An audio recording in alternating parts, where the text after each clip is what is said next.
وعليكم السلام ورحمة الله.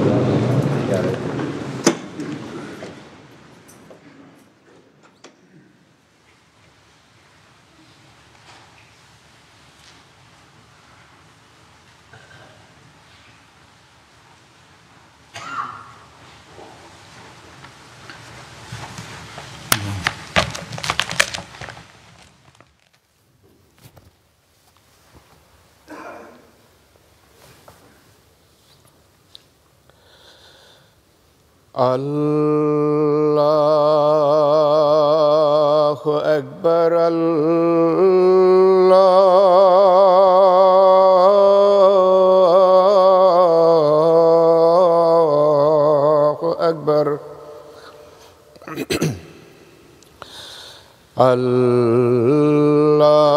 الله أكبر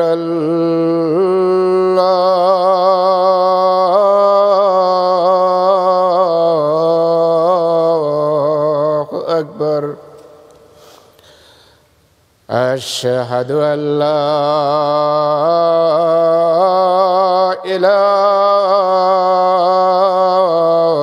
إله إلا الله أشهد أن لا إله إلا الله أشهد أن محمدًا رسول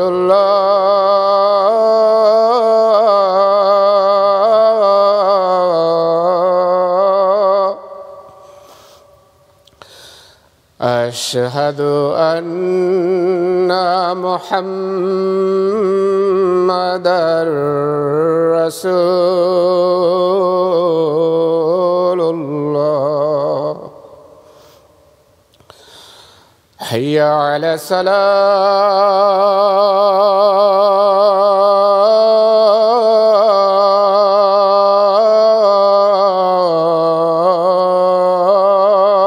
الصلاة حي على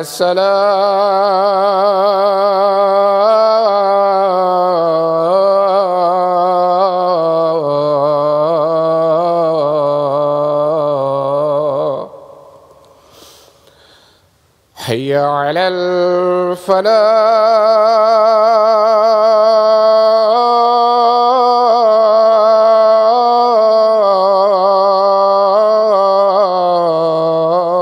الفلاح حي على الفلاح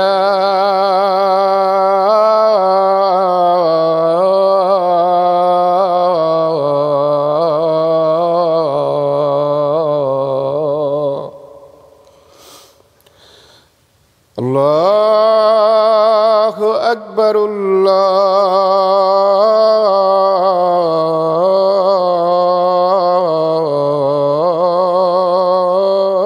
الله أكبر لا إله إلا الله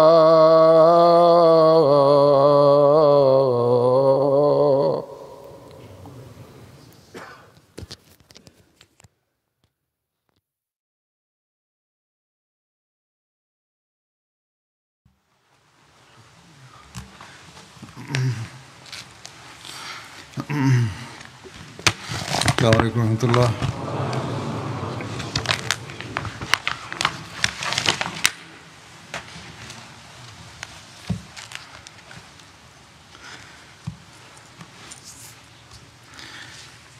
أشهد أن لا إله إلا الله وحده لا شريك له وأشهد أن محمدًا عبده ورسوله أما بعد فأعوذ بالله من الشيطان الرجيم بسم الله الرحمن الرحيم الحمد لله رب العالمين الرحمن الرحيم مالك يوم الدين إياك نعبد وإياك نستعين اهدنا الصراط المستقيم صراط الذين أنعمت عليهم غير المغضوب عليهم ولا الضالين.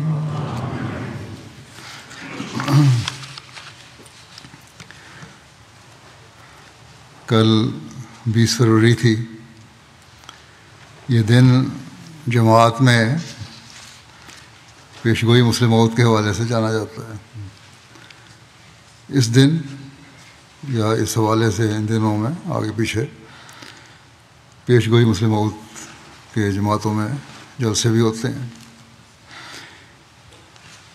یہ حضرت مسیح موعود علیہ السلام کی ایک لمبی پیشگوئی ہے جس میں ایک بیٹی کی پیدائش اور اس کی خصوصیات کا ذکر ہے.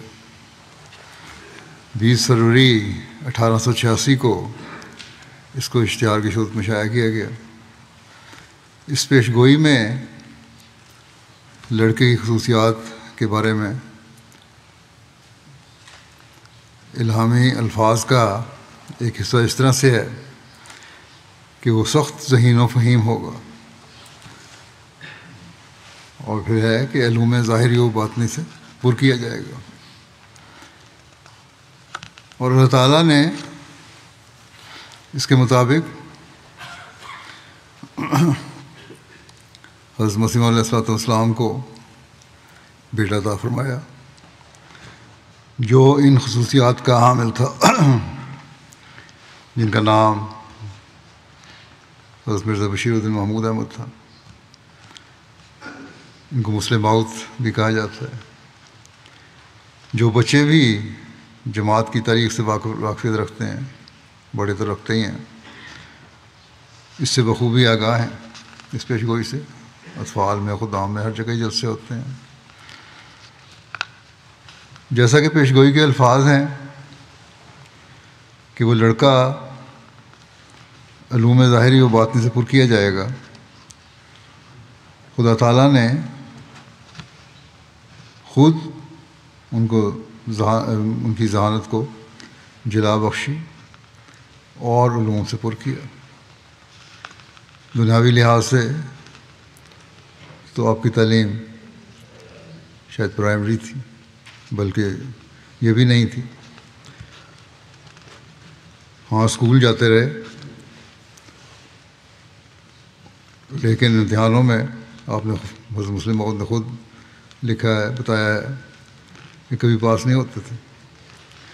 مضمونوں میں بہت کمزور تھے دنیاوی. لیکن اللہ تعالیٰ نے آپ سے علمی اور دینی اور انتظامی کام ایسے ایسے کروائے ہیں کہ بڑے بڑے پڑھے لکھے بھی آپ کے سامنے طفل مکتب لگتے ہیں، بالکل بچے لگتے ہیں. اور آپ کا 52 سالہ دور خلافت اس کا منہ بولتا ثبوت ہے. آپ نے دنیا کے مختلف موضوعات پر بے شمار تقاریر کی، مضامین لکھے. دینی اور قرآنی علوم کی تو کوئی انتہا ہی نہیں ہے. آپ نے دنیاوی موضوعات پر بھی ملکی سیاست، بین الاقوامی سیاست کے بارے میں تقاریر کی، مضمون لکھے. تاریخی حوالے سے غیر معمولی معیار کے مضامین لکھے اور تقاریر کی. اقتصادی امور اور دنیا کے مختلف نظاموں، سوشلزم، کمیونزم، کیپٹلزم کے بارے میں بھی ان کا تجزیہ کیا اور ایک تقریر کی، بعد میں کتابی صورت میں بھی چھپ گئی. یہ جماعت کے لٹریچر میں موجود ہے. حتیٰ کہ عسکری معاملات، فوجی معاملات اور سائنسی اور علمی موضوعات پر بھی علم و معرفت کی وہ باتیں بیان فرمائیں کہ انسان کی عقل دنگ رہ جاتی ہے۔ بہت سی تقاریر آپ نے غیروں کے سامنے کی اور وہ ان کی گہرائی اور معرفت کی تعریف کی بغیر نہیں رہ سکے۔ ہزاروں صفحات پر یہ مضامین اور تقاریر حاوی ہیں۔ مختصر وقت میں ان کی تفصیل بیان کرنا ممکن نہیں، بلکہ صرف تعارف بھی ممکن نہیں ہے۔ نمونتاً میں چند نمونے یہاں پیش کروں گا جو صرف تعارف پر مبنی ہیں۔ اسلام کا اقتصادی نظام، نظام نو، اسلام میں اختلافات کا آغاز، یہ موضوعات ایسے ہیں جن کا اکثر جماعت میں ذکر ہوتا ہے۔ ان سے ہٹ کر بعض دوسرے مضامین جو ہیں عموماً لوگوں کے سامنے نہیں آتے، ان کا تعارف میں پیش کروں گا۔ آپ نے ترکی کا مستقبل اور مسلمانوں کا فرض کے نام پر ایک مشورہ دیا اور اس پر تبصرہ کیا،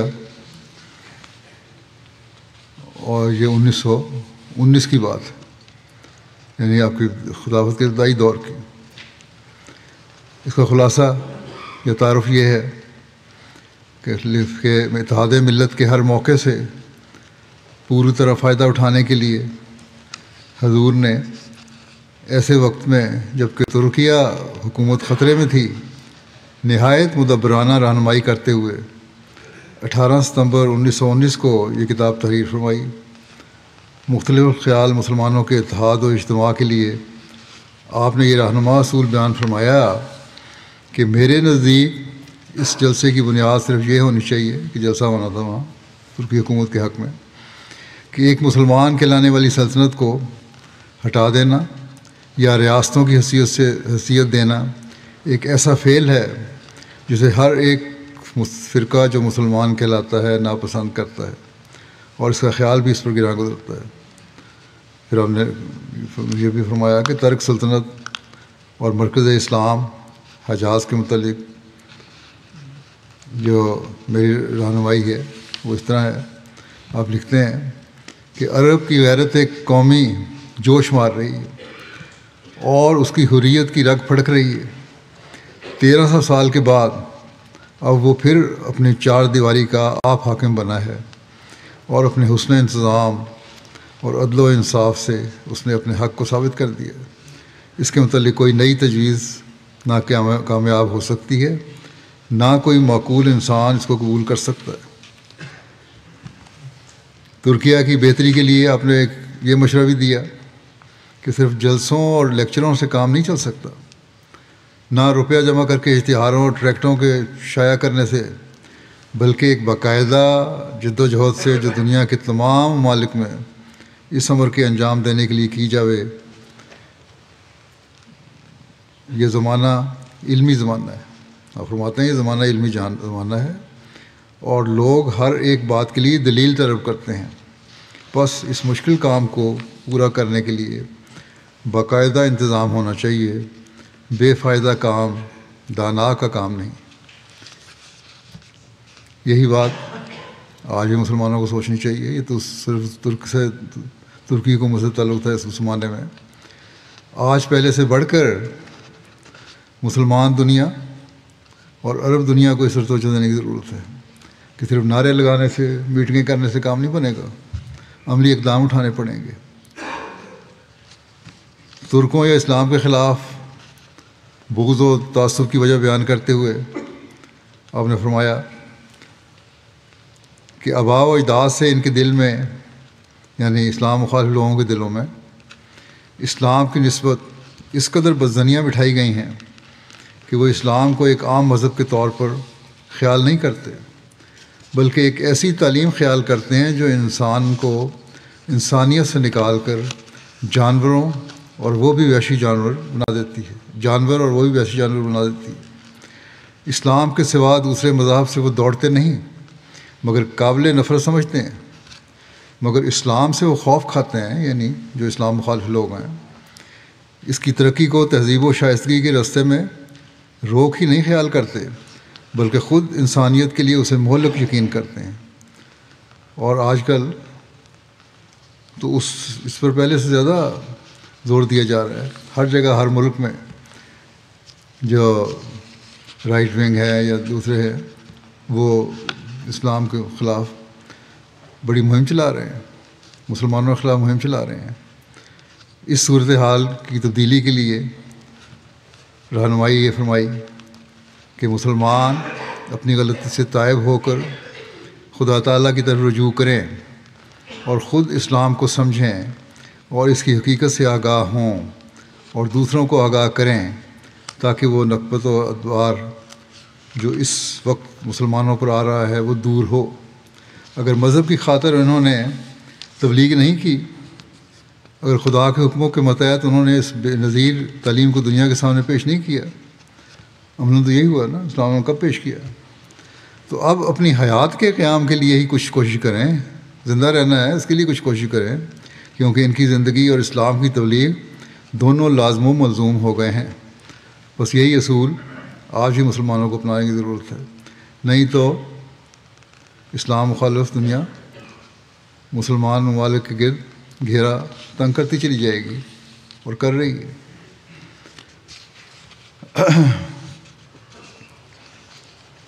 پھر ایک موقع پیدا ہوا آل پارٹیز کانفرنس کا۔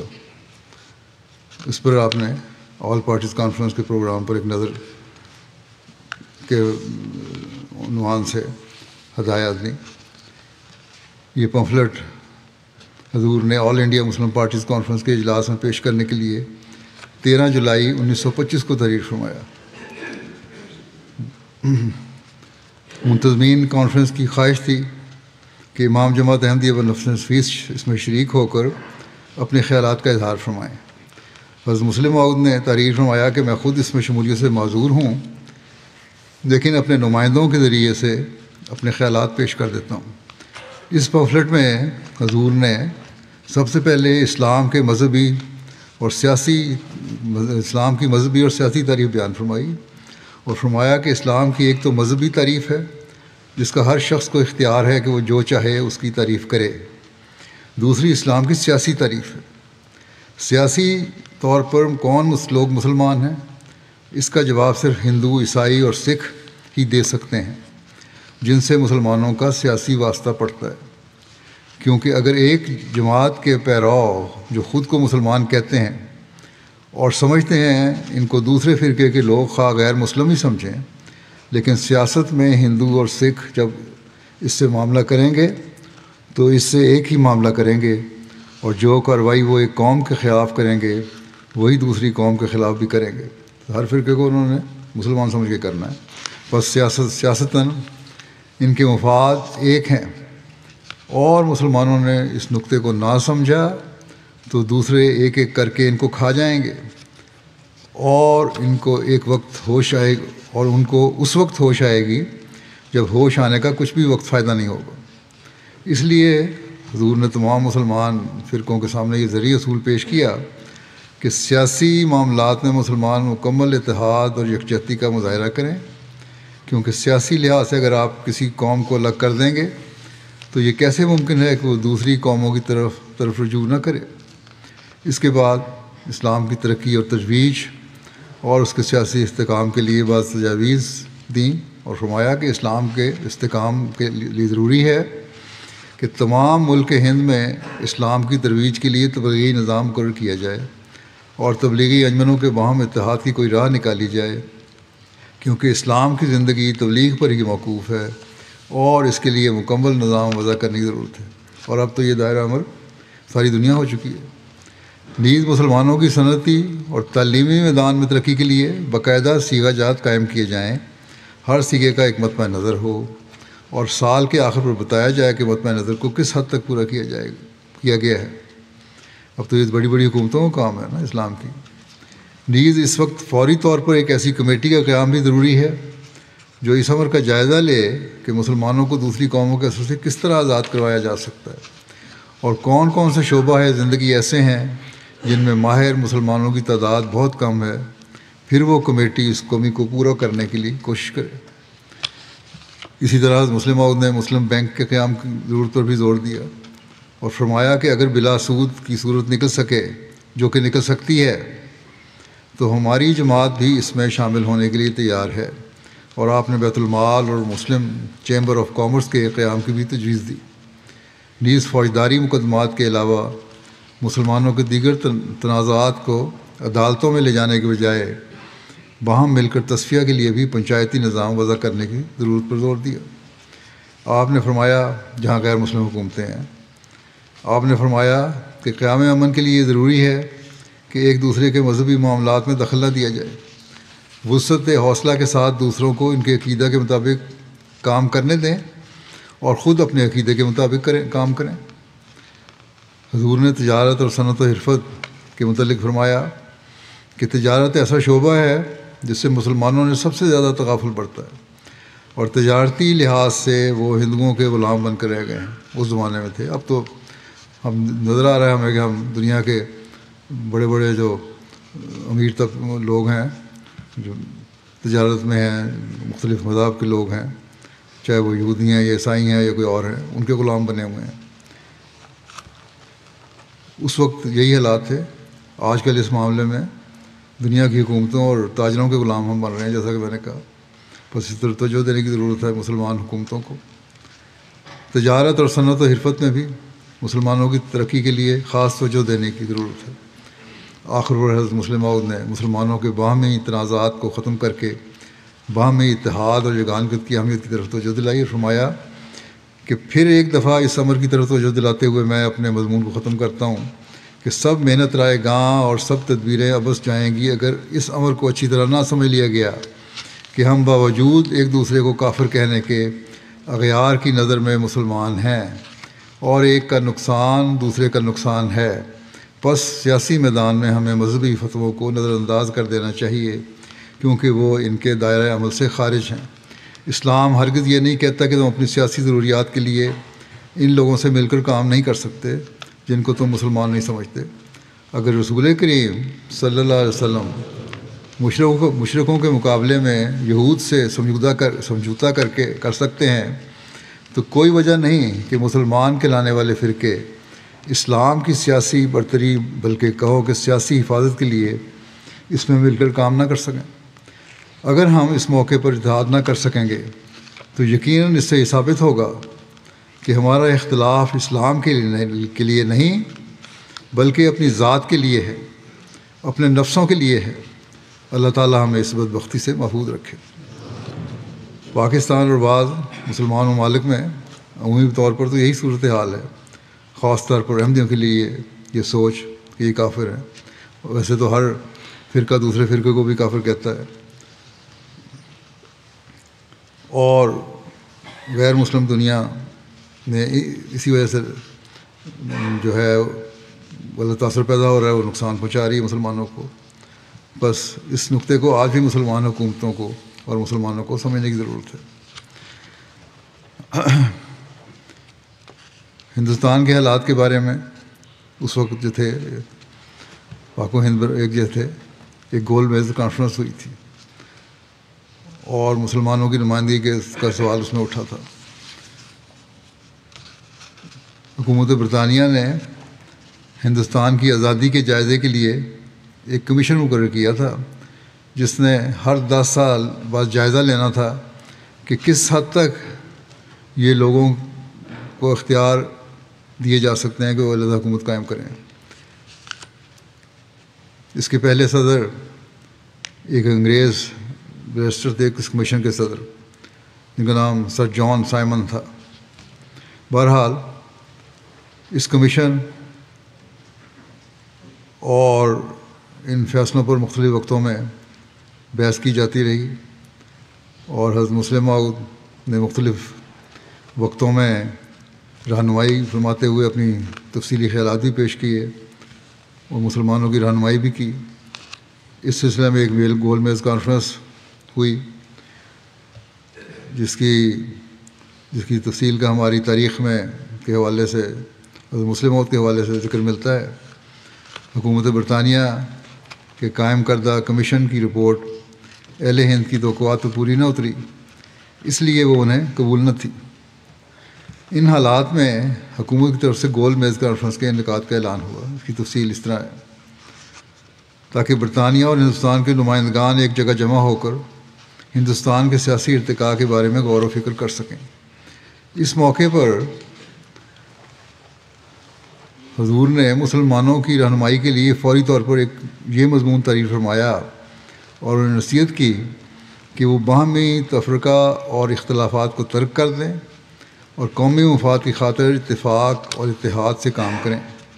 صرف اس طریق پر وہ مخالف قوم کا مقابلہ کرتے ہوئے اپنے حقوق حاصل کرنے میں کامیاب ہو سکیں گے۔ انہیں کوشش کرنی چاہیے کہ کانفرنس میں ایسے نمائندے جائیں جو قوم کی نمائندگی کا حق ادا کر سکیں۔ حضور نے اس موقع پر گورنمنٹ کو بھی مشورہ دیا کہ وہ سیاسی جماعتوں کے مشورے سے نمائندوں کا انتخاب کرے تاکہ کانفرنس کے فیصلوں کو لوگ خوش دلی سے قبول کر لیں۔ مسلمانوں کے حقوق کی حفاظت کے سلسلے میں حضور نے فرمایا، میرے نزدیک آل مسلم پارٹیز کانفرنس کے لیے کام کا وقت ابھی آیا ہے۔ خالی اس امر کو اشاعہ کر دینا کہ مسلمانوں کے یہ مطالبات ہیں کافی نہیں ہے۔ اگر ایسے لوگ راؤنڈ ٹیبل کانفرنس میں گئے جنہوں نے ان مطالبات کو پس پش ڈال دیا تو آل پارٹیز کانفرنس کے فیصلے کی قیمت کچھ بھی باقی نہیں رہتی۔ بس یہی وقت ہے کہ وہ ایک طرف گورنمنٹ کو غلط انتخاب کے بد نتائج سے آگاہ کرے اور دوسری طرف پبلک کو اس کے خطرات سے واقف کرے، اور اس وقت تک آرام نہ لے جب تک مسلمانوں کی نمائندگی کا فیصلہ مسلمانوں کے منتخب نمائندوں اور ان کے اہم سیاسی انجمنوں کے ذریعے نہ ہو۔ اور یہ مشورے بہت سے حلقوں میں بڑی سنجیدگی سے لیے گئے اس زمانے کے جو حالات تھے اس کے مطابق۔ پھر ہندوستان کے اس وقت کے جو سیاسی حالات تھے ان کے حل کے بارے میں آپ نے مضمون لکھا۔ اس ضمن میں آپ نے مضمون میں اس وقت کے جو حالات تھے ان کا حل پیش کیا۔ سائمن کمیشن کی رپورٹ چھپنے کچھ دیر بعد، جس کا بھی ذکر ہوا ہے رپورٹ، حکومت برطانیہ نے لندن میں گول میز کانفرنس منعقد کرنے کا ارادہ ظاہر کیا، جیسا کہ ذکر ہوا ہے، تاکہ ہندوستان کے سیاسی ارتقاء کے مختلف پہلوؤں پر غور کر کے آئندہ کے لیے لائے عمل تجویز کیا جائے۔ چونکہ سائمن کمیشن نے مسلمانوں کے حقوق کو پوری طرح مد نظر نہیں رکھا تھا، اس لیے حضور کو تشویش تھی اور آپ چاہتے تھے کہ آئندہ مسلمانوں کے حقوق کو نظر انداز نہ کیا جائے۔ اس لیے حضور نے مناسب سمجھا کہ اس موقع پر سائمن کمیشن رپورٹ پر تبصرہ کر کے اس کے نقائص واضح کیے جائیں اور ہندوستان کے مسائل کا ایسا حل پیش کیا جائے کہ آئندہ زمانے میں سب قومیں صلح اور آشتی سے باامن زندگی گزار سکیں۔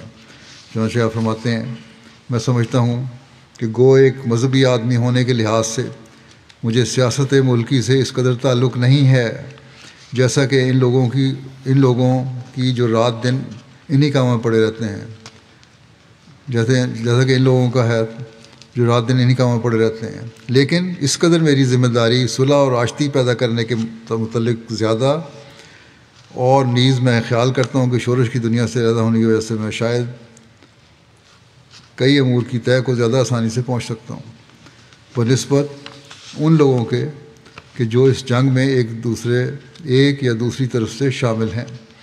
بس اس وقت جب کہ راؤنڈ ٹیبل کانفرنس کے اعلان کی وجہ سے لوگوں کی توجہات مسئلہ ہندوستان کے حل کرنے میں لگی ہوئی ہیں، بہت بڑا ایشو تھا اس زمانے میں یہ، میں یہی مناسب سمجھتا ہوں کہ اپنے خیالات دونوں ملکوں کے غیر متعصب لوگوں کے سامنے رکھ دوں۔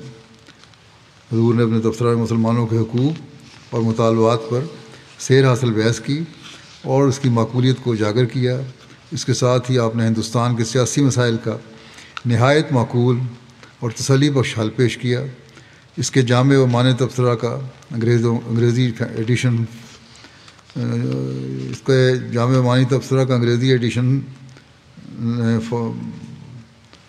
میں شائع کرنے کے لیے فوراً پہنچا دیا گیا تاکہ گول میز کانفرنس میں شامل ہونے والے اسے پڑھ کر فائدہ اٹھا سکیں۔ مسلمان نمائندوں کو خاص طور پر اس سے فائدہ پہنچا، چنانچہ انہوں نے پہلی بار متفقہ طور پر کامیابی سے اپنے مطالبات کانفرنس میں پیش کیے، فائدہ ہوا اس زمانے میں۔ جس کا انگلستان کے صاحب الرائے لوگوں پر گہرا اثر ہوا، اور وہ ہندوستان میں مسلمانوں کی خصوصی حیثیت کے قائل ہو کر ان کے مطالبات کی معقولیت اور افادیت کو تسلیم کرنے پر مجبور ہو گئے۔ حضور کی یہ کتاب ہندوستان اور انگلستان دونوں جگہ بہت مقبول ہوئی اور اسے بڑی دلچسپی اور توجہ سے پڑھا گیا، اور کئی مدبر سیاستدانوں اور صحافیوں نے شاندار الفاظ میں حضور کو خراج تحسین پیش کیا۔ تاریخ احمدیت میں کئی واقعات درج ہیں۔ یہ تبصرہ جیسا کہ میں نے کہا دونوں حلقوں میں بڑا مقبول ہوا، بڑی توجہ سے پڑھا گیا، اور اس کی چند نمونے پیش کرتا ہوں۔ لارڈ میسٹن سابق گورنر یو پی کہتے ہیں، میں آپ کا ممنون ہوں کہ آپ نے مجھے امام جماعت احمدیہ کی نہایت دلچسپ تصنیف ارسال فرمائی ہے۔ میں نے بھیجنے والے کو لکھ رہے ہیں، میں نے قبل ازیں بھی ان کی چند تصنیفات دلچسپی سے پڑھی ہیں۔ مجھے امید ہے کہ اس کتاب کا پڑھنا میرے لیے خوشی اور فائدہ کا موجب ہوگا۔ لیفٹیننٹ کمانڈر کین وردی ممبر پارلیمنٹ کہتے ہیں، کتاب ہندوستان کے سیاسی مسائل کا حل کے ارسال فرمانے پر آپ کو بہت ممنون ہوں، میں نے اسے بہت دلچسپی سے پڑھا ہے۔ سر میلکم ہیلے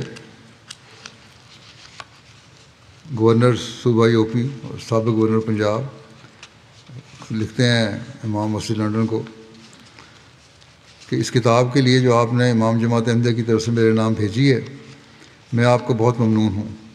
میں جماعت احمدیہ کے حالات سے خوب واقف ہوں اور اس روح کو خوب سمجھتا ہوں اور اسے اور قدر کی نگاہ سے دیکھتا ہوں جسے لے کر وہ ہندوستان کے اہم مسائل کے حل کے لیے کام کر رہی ہے۔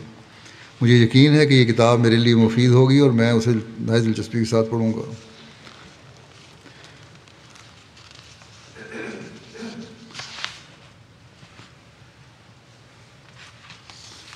پھر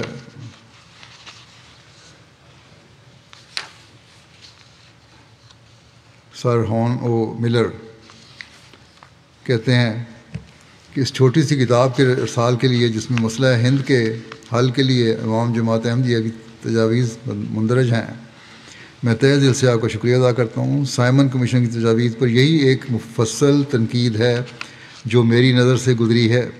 میں ان تفصیلات کے متعلق کچھ عرض نہ کروں گا جن کے متعلق اختلاف رائے ایک لازمی امر ہے، لیکن میں اس اخلاص، معقولیت اور وضاحت کی داد دیتا ہوں جس سے کہ ہز ہولینس امام جماعت احمدیہ نے اپنی جماعت کے خیالات کا اظہار کیا ہے، اور میں ہز ہولینس حضرت مسلم مرزا بشیر الدین کی بلند خیالی سے بہت متاثر ہوا ہوں۔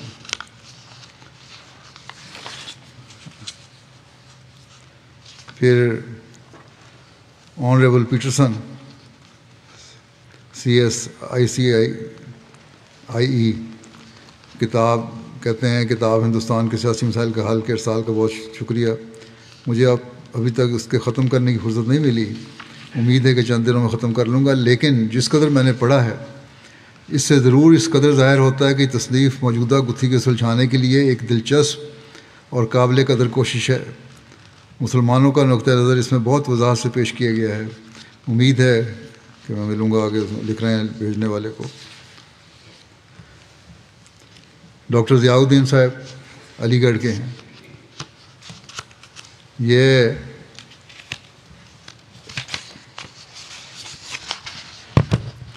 کہتے ہیں کہ میں نے جناب کی کتاب نہایت دلچسپی سے پڑھی۔ میں آپ سے درخواست کرتا ہوں کہ اس کی یورپ میں بہت اشاعت فرمائیں۔ ہر ایک ممبر پارلیمنٹ کو ایک ایک نقل ضرور بھیج دی جائے، اور انگلستان کے ہر مدیر اخبار کو بھی ایک ایک نسخہ ارسال کیا جائے۔ اس کتاب کی ہندوستان کی نسبت انگلستان میں زیادہ اشاعت کی ضرورت ہے۔ جناب نے اسلام کی ایک اہم خدمت انجام دی ہے۔ اب یہ غیر احمدی لکھ رہے ہیں کہ اسلام کی خدمت انجام دی ہے، اور یہاں کہتے ہیں غیر احمدی غیر مسلم ہے احمدی۔ سیٹھ حاجی عبداللہ ہارون صاحب MLA کراچی کہتے ہیں، میری رائے میں سیاست کے باب میں جس قدر کتابیں ہندوستان میں لکھی گئی ہیں، ان میں کتاب ہندوستان کے سیاسی مسائل کا حل بہترین تصانیف میں سے ہے۔ علامہ ڈاکٹر سر محمد اقبال لکھتے ہیں کہ تبصرے کے چند مقامات کا میں نے مطالعہ کیا ہے، نہایت عمدہ اور جامع ہے۔ اخبار انقلاب لاہور نے لکھا، جناب مرزا صاحب نے اس تبصرے کے ذریعے سے مسلمانوں کی بہت بڑی خدمت انجام دی ہے۔ یہ بڑی بڑی اسلامی جماعتوں کا کام تھا جو مرزا صاحب نے انجام دیا۔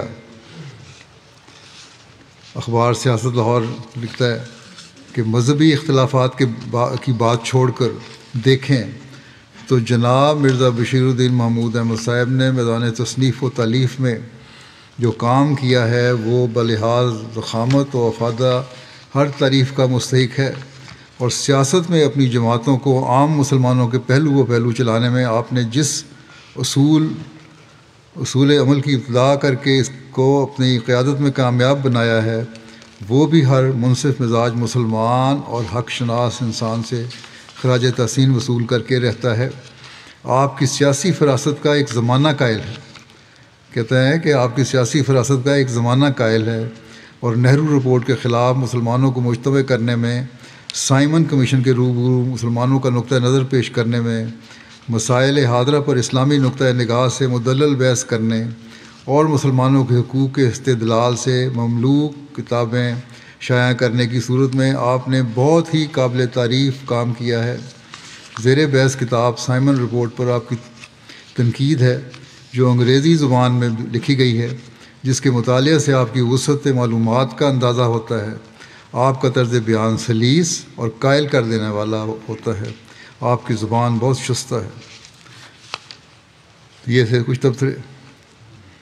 پھر دنیا کی موجودہ بے چینی کا اسلام کیا علاج پیش کرتا ہے، اس بارے میں بھی آپ نے لکھا۔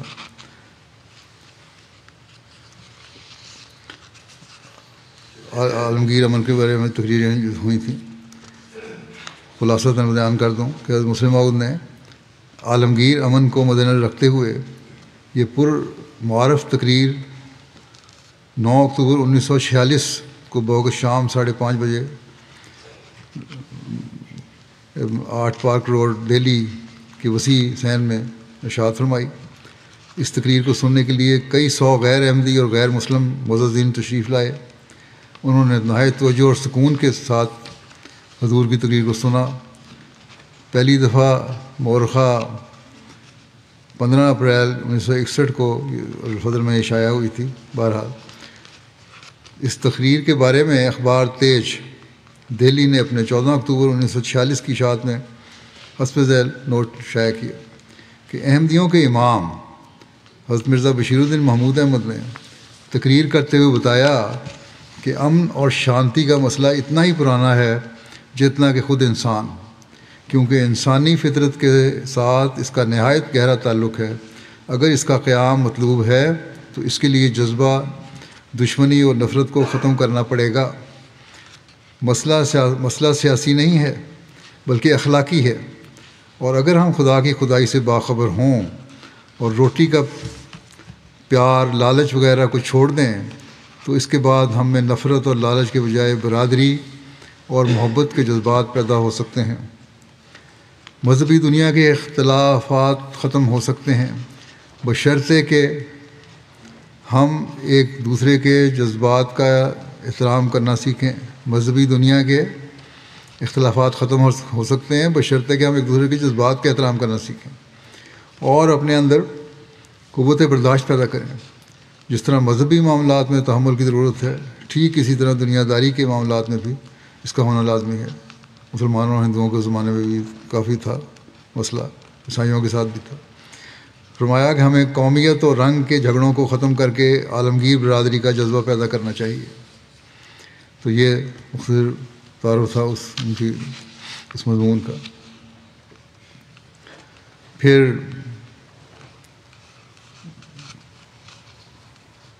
ایک مضمون آپ نے لکھا اس کے اعتراض پر کہ ہمارا فرض ہے کہ مظلوم قوم کی مدد کریں چاہے وہ ہمیں ماریں یا دکھ دیں۔ دہلی کے اخبار کے بیان پر یہ تبصرہ تھا۔ دہلی کے اخبار نے لکھا تھا کہ احمدی پاکستان کی حمایت کر رہے ہیں، حالانکہ ان کے ساتھ دوسرے مسلمانوں نے اچھا سلوک نہیں کیا۔ بھڑکا رہا ہے احمدیوں کو کہ احمدی پاکستان کی حمایت کرتے ہیں، حالانکہ مسلمانوں سے اچھا سلوک نہیں کرتے۔ جب پاکستان بن جائے گا، پھر یہ لکھتا ہے کہ جب پاکستان بن جائے گا تو مسلمان پھر ان کے ساتھ وہی سلوک کریں گے جو کابل میں ان کے ساتھ ہوا تھا، اور اس وقت احمدی کہیں گے کہ ہمیں ہندوستان میں شامل کر لو۔ یہ اخبار نے تبصرہ کیا۔ حضرت مسلم موعود نے 16 مئی 1947 کو نماز مغرب کے بعد اس کو تبصرہ کرتے ہوئے فرمایا، ہمارا فرض ہے کہ ہم مظلوم قوم کی مدد کریں، چاہے وہ ہمیں ماریں یا دکھ پہنچائیں۔ نیز آپ نے فرمایا کہ ہمارا دشمن اگر ہمارے ساتھ ظلم اور بے انصافی بھی کرے تو ہم انصاف سے کام لیں گے۔ حضور کے اس خطاب کو اس قادیان میں بھی شائع کیا گیا کتابی صورت میں۔ آج کل بھی بعض لوگ یہ سوال اٹھاتے ہیں کہ حضرت مسلم موعود نے کیوں پاکستان میں شامل ہونے کی حمایت کی تھی، تو یہ خطاب اس کا جواب ہے۔ اس وقت کے حالات مسلمانوں کی مدد کی ضرورت تھی، اور جماعت ہمیشہ مسلمانوں کی مدد کے لیے صف اول میں ہے۔ حضرت مسلم موعود نے یہ انکار نہیں کیا کہ جماعت سے یہ ظلم نہیں ہوگا، اور فرمایا کہ جو بھی ہو اس وقت مسلمانوں کو مدد کی ضرورت ہے، اور احمدیوں کو ہم ساتھ دینا چاہیے کیونکہ ہم نے مسلمانوں کا ساتھ دینا ہے۔ پاکستان کے مستقبل کے بارے میں آپ نے ایک لیکچر دیا، جس کا خلاصہ یہ ہے کہ حضرت مسلم موعود نے پاکستان کے معرض وجود میں آنے کے بعد پنجاب کے دارالحکومت لاہور میں پاکستان کے مستقبل کے موضوع پر بصیرت افروز لیکچر فرمایا، جس میں لاہور کے بڑے بڑے دانشور، اسکالرز اور اہل علم حضرات شامل ہوئے، اور ان لیکچرز میں اپنی پسندیدگی کا اظہار کیا۔ پہلے 5 لیکچرز مینارڈ ہال لاہور اور 6واں لیکچر یونیورسٹی ہال لاہور میں ارشاد فرمایا۔ یہ کہتے ہیں اس لیکچر میں جو ہے زیر نظر لیکچر ہے 7 دسمبر 1947 کو مینارڈ ہال لاہور میں ارشاد فرمایا، مگر وقت کی کمی کے باعث اس مضمون کی کئی حصے بیان کرنے سے رہ گئے تھے، لہذا حضرت مسلم موعود نے اپنی یادداشت پر اس مضمون کو افادہ عام کرنے کے لیے الفضل میں شائع کرایا آباد میں، جو 9 دسمبر 1947 کے روزنامہ الفضل جو لاہور سے شائع ہوتا تھا اس میں شائع ہوا۔ حضور نے اپنے اس خطاب میں نباتی، زرعی، حیوانی اور مانوی دولت کے لحاظ سے پاکستان کو کیسے ترقی دی سکتی ہے اس کے ذریعے اصول بنتائے تجاویز دیں اور مشوروں سے نوازا۔ بڑا مشہور ہوا یہ لیکچر۔ دستور اسلامی یا اسلامی آئین اساسی، اس بارے میں آپ نے اپنے خیالات کا اظہار کیا۔ قادیان سے لاہور ہجرت کے بعد پاکستان کے مستقبل کے موضوع پر جو لیکچر دیے آپ نے، یہ لیکچر ان میں سے آخری لیکچر ہے جو حضور نے یونیورسٹی ہال لاہور میں، جن کا سے پہلا ذکر ہو چکا ہے، دستور اسلامی یا اسلامی آئین اساسی کے موضوع پر دیا۔ یہ لیکچر افادہ عام کے لیے اس کو شائع کیا گیا 18 فروری 1948 کو ایک مفلٹ کی صورت میں، اور اب بھی انوار العلوم کی جلد 19 میں موجود ہے۔ اس خطاب میں حضور نے دستور اسلامی کی وضاحت کرتے ہوئے اس پہلو پر روشنی ڈالی کہ پاکستان میں کس قسم کا آئین یا دستور نافذ ہونا چاہیے۔ چنانچہ آپ فرماتے ہیں، بس اگر پاکستان کی کانسٹیٹیوشن میں مسلمان، جن کی بھاری اکثریت ہوگی، یہ قانون پاس کر دیں کہ پاکستان کے علاقے میں مسلمانوں کے لیے قرآن اور سنت کے مطابق قانون بنائے جائیں گے، اس کے خلاف قانون بنانا جائز نہیں ہوگا، تو گو اساس حکومت کلی طور پر اسلامی نہیں ہوگا، کیونکہ وہ ہو نہیں سکتا، مگر حکومت کا طریق عمل اسلامی ہو جائے گا، اور مسلمانوں کے متعلق اس کا قانون بھی اسلامی ہو جائے گا، اور اسی کا تقاضا اسلام کرتا ہے۔ اسلام ہرگز یہ نہیں کہتا کہ ہندو اور عیسائی اور یہودی سے بھی اسلام پر عمل کرایا جائے، بلکہ وہ بالکل اس کے خلاف ہے۔ وہ تو آزادی دیتا ہے ہر مذہب کو، ہر فکر کو۔ آج یہ لوگ کہتے ہیں کہ اسلامی ملک میں اسلامی آئین اور قانون ہے، لیکن عملاً اس کا ابتدا اور مشورہ تو مسلم موعود نے دیا تھا، اور اسلام کے نام پر ہی ہم پہ ظلم کیا جا رہا ہے، جبکہ آپ نے اسلامی تعلیم کے مطابق عمل درآمد اور آئین بنانے کی طرف توجہ دلائی تھی۔ جیسا کہ میں نے بتایا، اگر احمدی اتنے ہی اسلام کے خلاف ہیں جیسا کہ آج کل کا مولانا کہتا ہے، تو اس پھر اس مشورے اور توجہ کی آپ کو کیا ضرورت تھی؟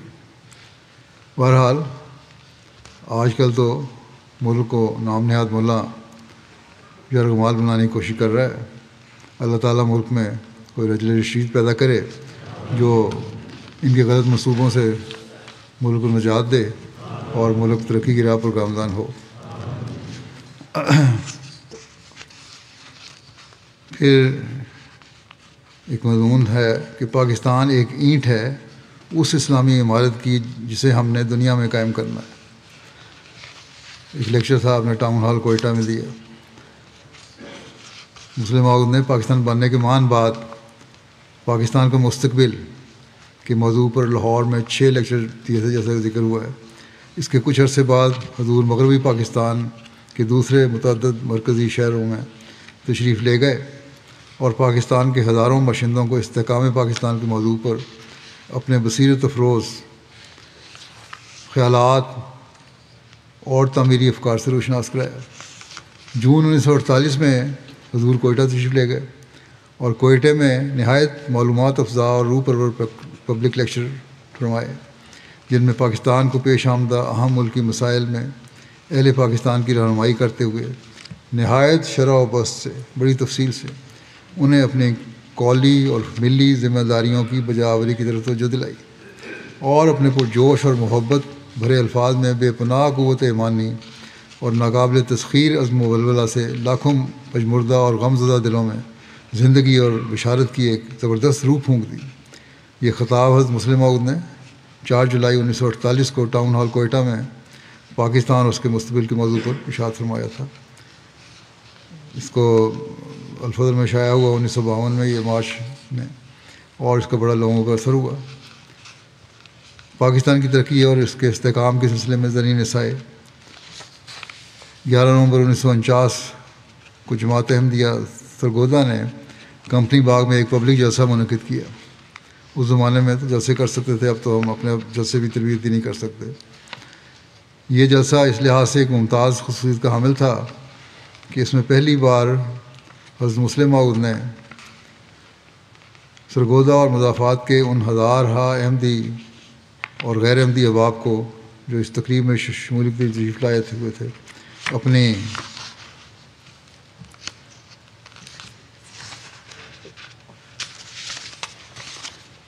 قیمتی نصائح اور ہدایات سے مستفید فرمایا اور انہیں اسلامی احکام پر عمل پیرا ہونے اور پاکستان کو مضبوط سے مضبوط تر بنانے کی طرف توجہ نہایت دل آویز پیرایا میں توجہ دلائی. حضور کی تقریر اول سے آخر تک انتہائی دلچسپی, پورے انہمار اور توجہ کے ساتھ سنی گئی. حضور نے پاکستان کی حفاظت و سلامتی کا خیال رکھنے کی طرف توجہ دلاتے ہوئے فرمایا, ہم نے خود کہا تھا کہ خدایا ہمیں یہ ملک دے, اب اس کو صحیح طور پر قائم رکھنا اور اسے ترقی دینا ہمارے ہاتھ میں ہے. اگر ہم اپنے فرائض کو نہیں سمجھیں گے تو ہم شرمندہ ہوں گے, اس جہان میں بھی اور اگلے جہان میں بھی. اللہ تعالیٰ ہمیں کہے گا کہ میں نے تمہیں یہ ملک دیا تمہارے مطالبے پر, مگر تم نے اسے ضائع کر دیا. آج کل یہی لگے ہوئے ہیں مولانا ضائع کرنے پہ. پاکستان کی آمدن بڑھانے کے لیے آپ نے تمام طبقہ ہے زندگی کے لوگوں کو دیانتداری سے اپنے ٹیکس ادا کرنے اور پاکستان کی حفاظت کے لیے زیادہ سے زیادہ نوجوانوں کو فوج میں بھرتی ہونے کی تلقین فرمائی. ان دنوں اخباروں میں یہ چرچا تھا کہ گورنمنٹ پاکستان اسلام کی حکومت قائم کرنے کے لیے کچھ نہیں کرتی. ہم نے تو پاکستان اسلام کے لیے مانگا تھا. اس کے مطابق بصیرت افروز ارشادات فرمائے اور آخر پر ارشاد فرمایا کہ محض نعرے لگا لینا کسی قوم کی کامیابی کی علامت نہیں ہوتی. اگر اس وقت سارے لوگ نعرہ تکبیر بلند کرنے لگ جائیں گے, اگر اس وقت سارے لوگ یہ کہنے لگ جائیں گے کہ پاکستان زندہ باد, ہندوستان مرد آباد, تو اس سے ہندوستان کی ایک چوہیا بھی نہیں مرے گی. تیرے نعرے سے تو نہیں مرے گا کچھ بھی. لیکن اگر سب لوگ ان باتوں پر عمل کرنے لگ جائیں جن کا ابھی میں نے ذکر کیا ہے, جو تقریباً ذکر فرمایا تھا, تاجر ٹیکس دینے لگ جائیں, عوام الناس بغیر ٹکٹ کے ریل کا سفر نہ کریں, نوجوان بےہودہ باتوں میں اپنا وقت ضائع کرنے سے کے بجائے تعلیم میں ترقی کریں, اور جو مضبوط نوجوان ہیں وہ فوجوں میں بھرتی ہوں اور افسر رشوت خوری کی عادت کو ترک کر دیں اور تمام کام دیانتداری اور محنت کے ساتھ کریں, تو پاکستان عملی زندگی میں مضبوط ہوتا چلا جائے گا. لیکن آج کل تو اس پہلے سے بڑھ کر اس کے خلاف ہو رہا ہے. پھر آپ ایک دفعہ بھی پاکستان، پھر آپ فرماتے ہیں کہ پھر آپ ایک دفعہ بھی پاکستان زندہ باد نہ کہیں، نتیجہ یہی نکلے گا کہ پاکستان زندہ باد، چاہے نعرہ لگاؤ یا نہ لگاؤ، پاکستان بہرحال زندہ باد کا عملی ثبوت ملے گا۔ اس کے مضامین بھی بہت سارے ہیں، ایک نمونہ تو میں نے لیا ہے روس اور موجودہ جنگ کے حوالے سے۔ جنگ عظیم دوم میں روس کا پولینڈ میں داخل ہونا، اس کے اوپر تبصرہ ہے۔ جنگ عظیم دوم کے دوران جب روس پولینڈ میں داخل ہوا تو اس وقت حضرت مسلم موعود نے یہ مضمون تحریر فرمایا، 21 ستمبر 1939 کے روزنامہ الفضل میں شائع ہوا۔ حضور نے اس مضمون میں روس کے پولینڈ میں داخلے کی وجوہات اور مقاصد کا ذکر کرتے ہوئے تبصرہ فرمایا کہ روس پولینڈ کو تقسیم کرنا چاہتا ہے، اس کی نیت ٹھیک نہیں لگتی۔ اس نے جرمنی کے ساتھ گٹھ جوڑ کر لیا اور اپنی فوجیں پولینڈ بھیجنے پر اس لیے مصر ہے کہ جرمنی کے لیے پولینڈ پر قبضہ کے لیے سہولت پیدا کر دے اور بغیر خون ریزی کے پولینڈ کی حکومت ختم ہو جائے۔ اگر اس طرح کامیابی نہ ہو تو اس معاہدے کے ذریعے جرمنی پولینڈ پر حملہ کر دے، اگر دوسری اقوام دخل نہ دیں تو ٹھیک، ورنہ جرمنی پولینڈ کو کچل دے اور دونوں ممالک اس کو تقسیم کر لیں۔ نیز اس مضمون میں حضور نے اس جنگ کے بعد کے حالات پر روشنی ڈالی اور اپنی بصیرت افروز اور بصیرت اور فراست سے اتحادیوں کو مفید مشورے دیے، اور بڑے عمدہ مشورے تھے، تبھی بہرحال پولینڈ بچ گیا۔ بین الاقوامی حالات پر بھی آپ کی گہری نظر تھی، جیسا کہ میں نے کہا، اور سلسلہ میں آپ کے اور بھی مضامین ہیں۔ دینی لٹریچر، تفاسیر، تو جیسا کہ میں نے کہا کہ غیر معمولی تعداد میں ہے۔ خطبات جمعہ اور جماعتی جلسوں پر اور موقعوں پر تقاریر تو علم و عرفان کے خزانہ ہے۔ تفسیر کبیر پہلے 10 جلدوں میں تھی پرانی، اور اب اس میں مزید کچھ شامل کیا گیا ہے آپ کے نوٹس سے، تو 15 جلدوں میں نئی شامل ہوئی ہے، نئی چھپ چکی ہے، اور مضامین مزید تفصیل سے بیان ہوئے ہیں۔ پھر اور مزید صورتوں کی تفسیر بھی بعض نوٹس آپ کے ملے ہیں جن کا جائزہ لیا جا رہا ہے۔ شاید جب ان کو شائع کیا جائے تو اس کی بھی 30 جلدیں بن جائیں گی، کیونکہ 30,000 صفحات ہیں۔ بس اللہ تعالیٰ نے حضرت مسیح علیہ السلام سے پیش گوئی میں جو وعدہ فرمایا تھا اسے ہر پہلو سے حضرت مرزا بشیر الدین محمود احمد نے پورا ہوتا دکھایا ہے۔ چند مثالیں میں نے ابھی آپ کو دی ہیں۔ اس آپ کے علم و عرفان کے اس لٹریچر کو ہمیں پڑھنے کی بھی کوشش کرنی چاہیے، اور بہت ساری ایسی باتیں ہیں جو آج کل کے حالات میں بھی منطبق ہو رہی ہیں اور اس سے ہم فائدہ اٹھا سکتے ہیں۔ اس کی اللہ تعالیٰ توفیق دے۔